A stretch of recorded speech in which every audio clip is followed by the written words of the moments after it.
Pessoal, esse é um vídeo para orientar aí vocês na resolução da questão sobre nicho ecológico. Vou tentar ser sucinto, objetivo aqui nas primeiras direções sobre o que é nicho ecológico, o que é aquela definição hutchinsoniana do nicho ecológico. Eu rapidamente na nossa conversa já fui explicando que existem houve um desenvolvimento do conceito de nicho ao longo da história e que culmina, né, com um conceito do cunhado desenvolvido pelo Hutchinson, George Evelyn Hutchinson, sobre o que é essa ideia, essa noção de nicho ecológico, que é bastante importante na ecologia. E essas são primeiras direções para que vocês possam desenvolver a ideia e a resposta, mas obviamente um olhar mais profundo aí nas pesquisas de vocês sobre o que é o nicho ecológico, mais detalhes, especialmente nos livros texto, o Bodum, Ricklers, Begon, os livros textos que vocês têm à mão, vocês vão encontrar certamente uma boa explicação do que é um nicho ecológico.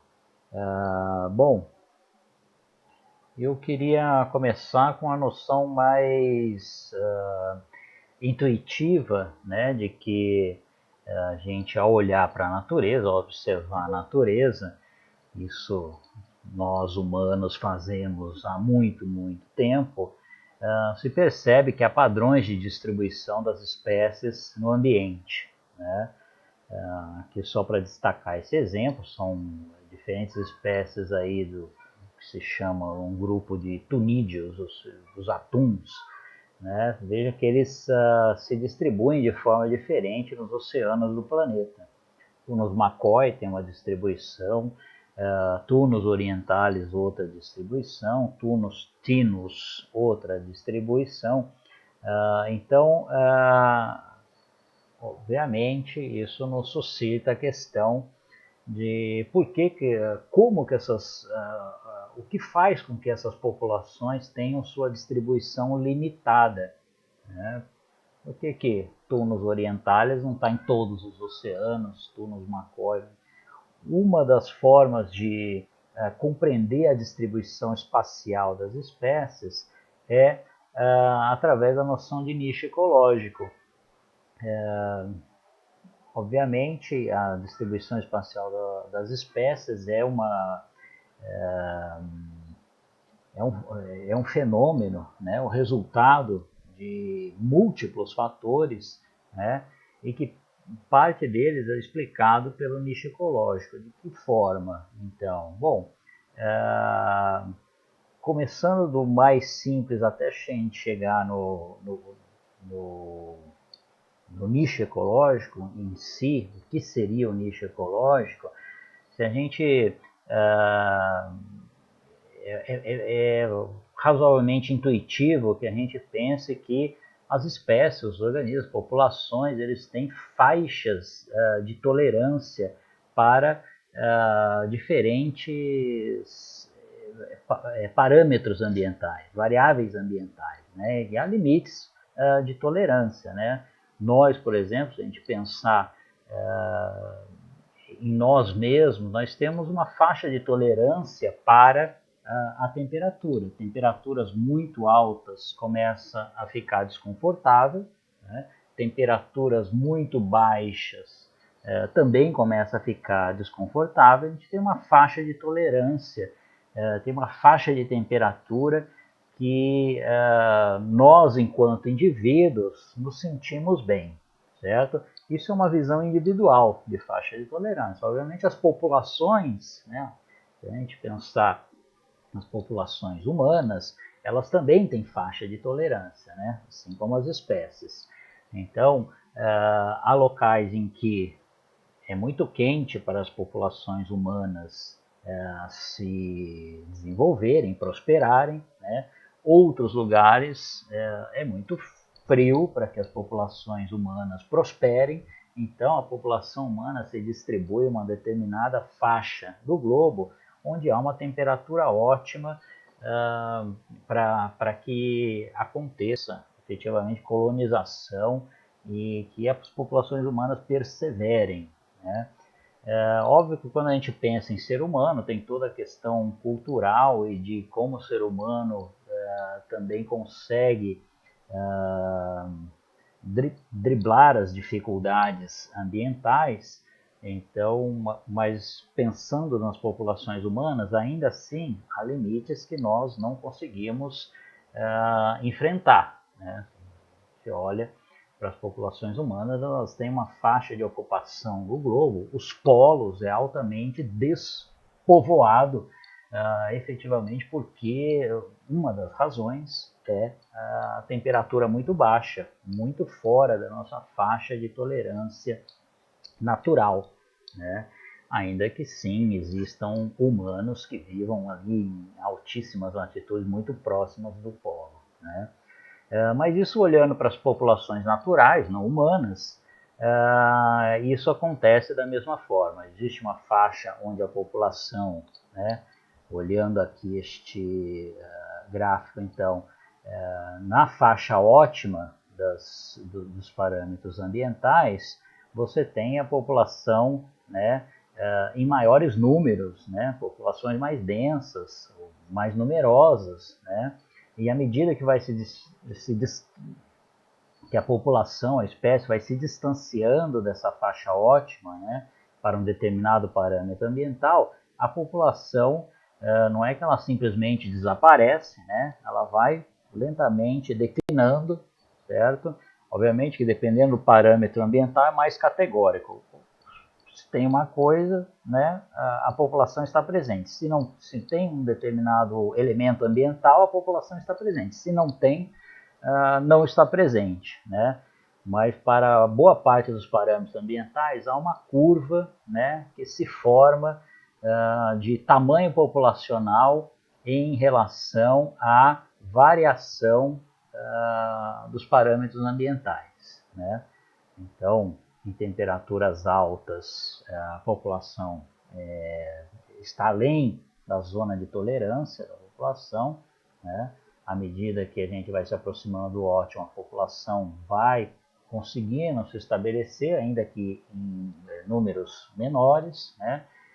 Na faixa ótima é onde a população realmente se desenvolve na sua melhor performance, né? E no outro extremo a mesma coisa, né? Aí nós temos o conceito também que vai ajudar a vocês a responderem as questões na lista, né? Existem espécies em que tem uma ampla faixa, né?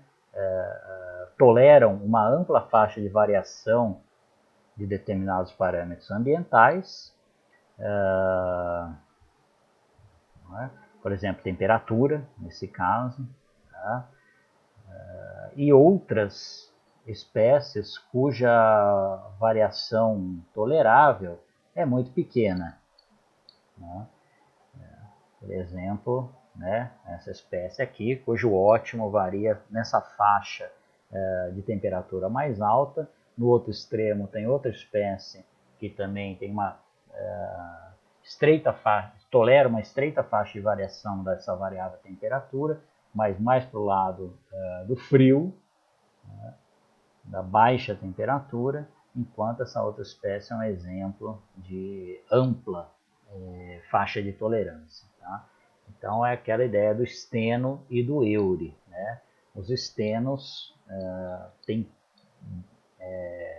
toleram uma baixa variação em determinados parâmetros ambientais, enquanto os euri toleram uma ampla variação de determinados parâmetros ambientais. Tá?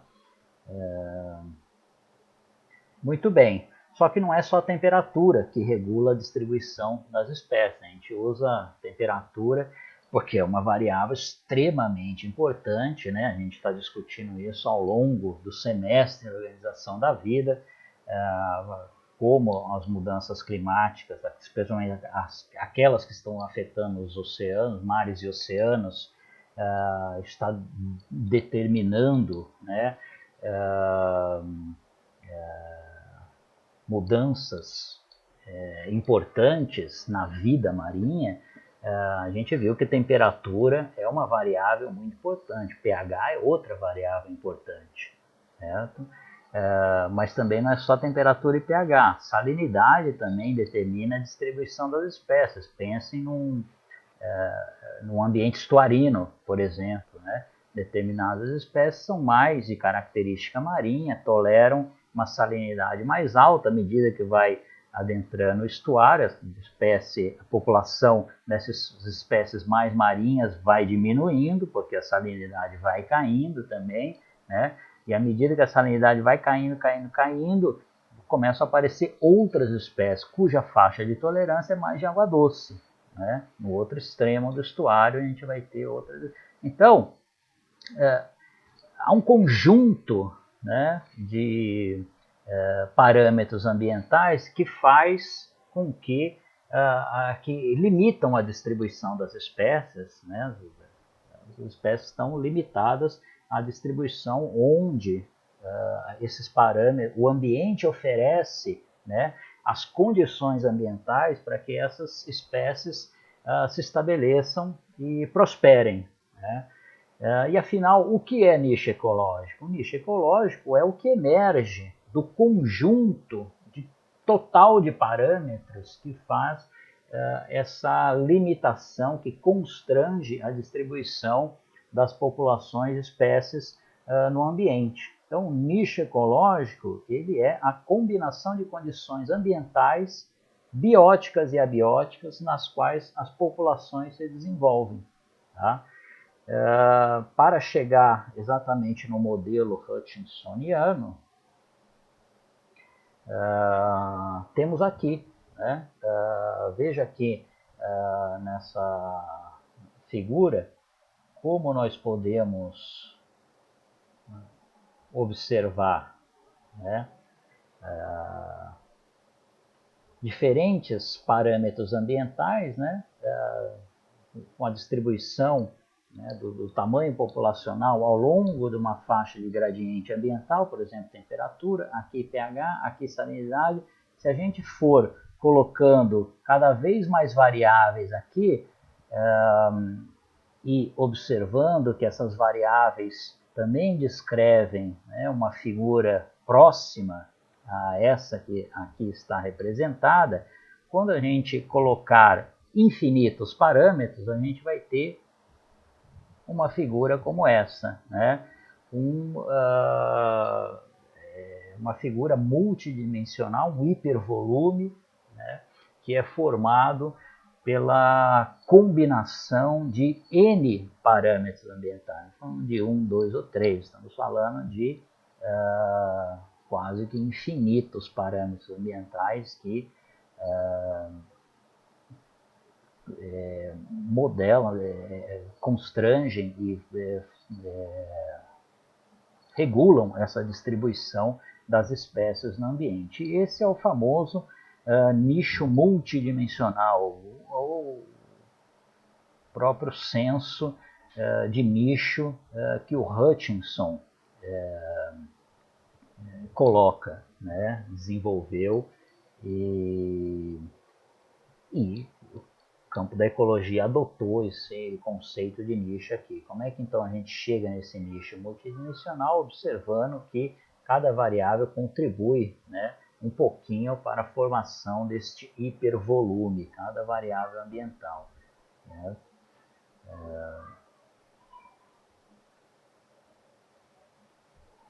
O vídeo ficou pequeno aqui, ver se eu consigo aumentar de novo. Bom, então aqui é uma figurinha muito próxima àquela. Desculpem, pronto, voltando. Essa é uma figurinha muito próxima àquela em que eu coloquei na lista de exercício para vocês. Os hipervolumes que que representam o nicho ecológico dessas diferentes espécies, né, eles interagindo num determinado espaço, ali é a figura que vocês têm na lista de exercícios, né, na lista de exercício número 3, vocês vão responder. Então, o nicho ecológico, basicamente, é esse conjunto, né, de condições ambientais que promove essa distribuição das espécies no ambiente. Cada espécie tem ocupa um determinado nicho ecológico, né, que não é exatamente, a gente tem que ter o cuidado para não confundir o conceito de nicho ecológico com o conceito de habitat. Ainda que o nicho ecológico esteja muito relacionado com a distribuição espacial das espécies, a distribuição espacial das espécies não é um nicho ecológico, certo? O nicho ecológico é a distribuição, é o espaço ecológico que as espécies ocupam, não é o espaço físico em que elas ocupam. O espaço ecológico é uma abstração, certo? Uma abstração ecológica, né? E esse espaço ecológico ele é formado pelas múltiplas variáveis ambientais e pelos limites de tolerância que essas espécies apresentam, né? Então, é esse conjunto, né, da interação entre as condições que o ambiente físico oferece, né, físico e biológico, né, porque predadores, competidores também contribuem para conformar o nicho das espécies. Então, as condições que o ambiente oferece e as condições de tolerância das espécies, em conjunto, a mistura disso é que forma o nicho ecológico. E é uma entidade abstrata o nicho ecológico. A gente não pode levar diretamente a distribuição, o atum, né, do Atlântico, o nicho ecológico dele é o Atlântico. Não é isso, né? O nicho ecológico dele são as condições que o Atlântico, né, oferece, o ambiente em que vive, né, o atum do Atlântico, são as condições, não é exatamente o espaço físico em si. Muito cuidado com essa confusão que às vezes acontece. O habitat, ele é uma das variáveis do nicho, né? O nicho espacial. O nicho espacial é o que corresponde diretamente ao habitat, né? Muito bem. Aqui um exemplo, né, de nicho alimentar em aves. Veja que essas aves elas ocupam o mesmo ambiente, então geograficamente, né, elas estão distribuídas no mesmo lugar, mas elas ocupam nichos alimentares diferentes. Veja que até a morfologia do bico nos dá uma pista, né, do nicho alimentar que elas ocupam. Isso é uma figura clássica de partição de nicho em aves, né, como elas, mesmo ocupando fisicamente o mesmo ambiente, elas não competem por alimento, porque cada espécie dessa explora um recurso alimentar diferente, ou seja, o nicho alimentar delas é diferente. Por fim, né, uma rápida explicação sobre o nicho fundamental e o nicho realizado. O nicho fundamental, efetivamente, é essas condições abstratas mesmo, né? O que seria o potencial máximo de distribuição dessas espécies. Se a gente levasse em consideração cada uma dessas variáveis que formam o nicho isoladamente, né? Mas no fim das contas não é isso que acontece no ambiente, né? Uma espécie pode gostar de ambientes úmidos e altas temperaturas, mas muitas vezes no ambiente altas temperaturas você só encontra em ambientes secos, e ambientes úmidos as temperaturas são mais baixas, são mais sombreadas. Então, mesmo que potencialmente, né, uma espécie se desenvolvesse melhor em altíssimas temperaturas e ambientes úmidos, muitas vezes essa combinação de fatores não é encontrada no campo, no ambiente, né?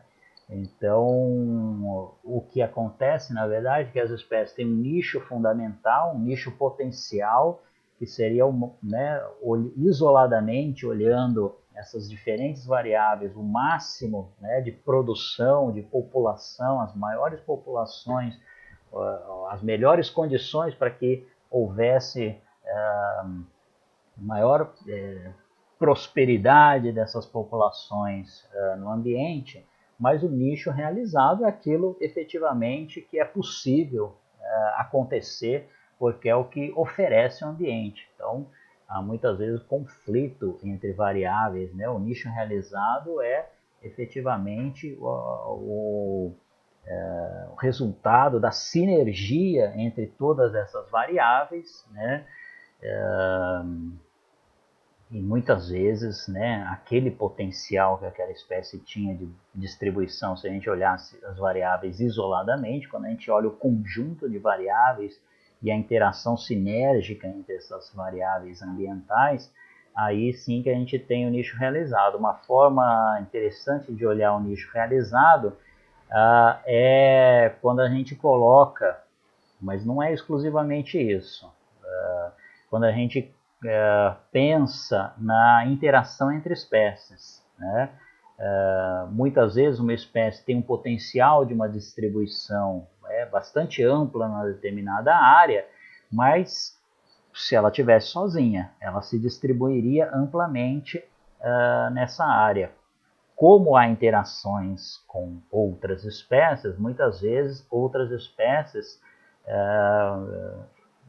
eliminam essas populações de determinadas áreas onde essas outras espécies têm mais aptidão para aquele ambiente. Às vezes pode efetivamente eliminar ou excluir competitivamente aquela espécie em que a gente, né, observou o nicho potencial que ela teria numa determinada área. Esse é um exemplo clássico, né, o Quitamallus e os semibalanos. O Quitamallus ele tem um potencial de distribuição nos costões rochosos que é muito amplo, né?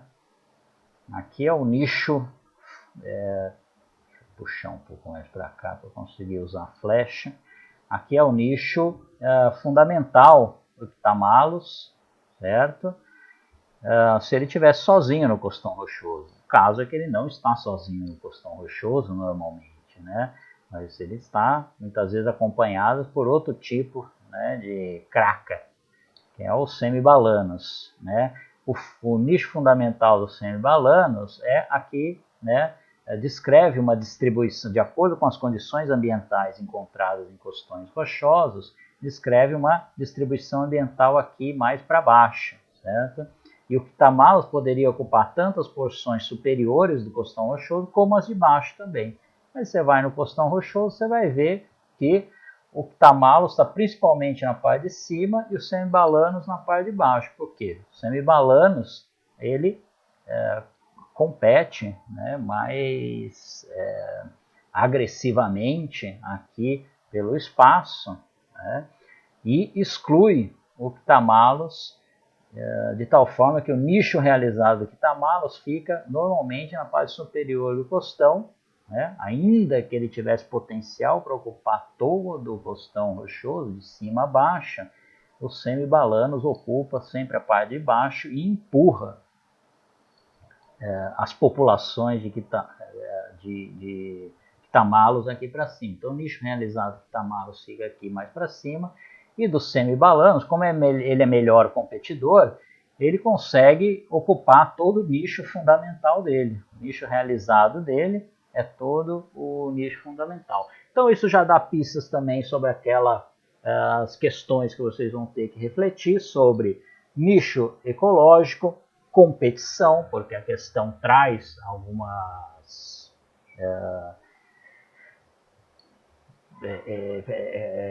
direções para que vocês descrevam, né, onde está acontecendo a competição ali naquela figura. E acho que aqui já tem algumas dicas interessantes para vocês começarem a pensar nessa questão. Mas se debrucem sobre o livro. Acho que aqui foi só um apanhado geral, já são 25 minutos de vídeo, eu vou parando por aqui, porque minha intenção era fazer muito mais curto mesmo, mas acho que vocês podem ver rapidamente e já começar a assentar as ideias para responder a questão do nicho ecológico, pelo menos. Valeu, pessoal, até a próxima, obrigado.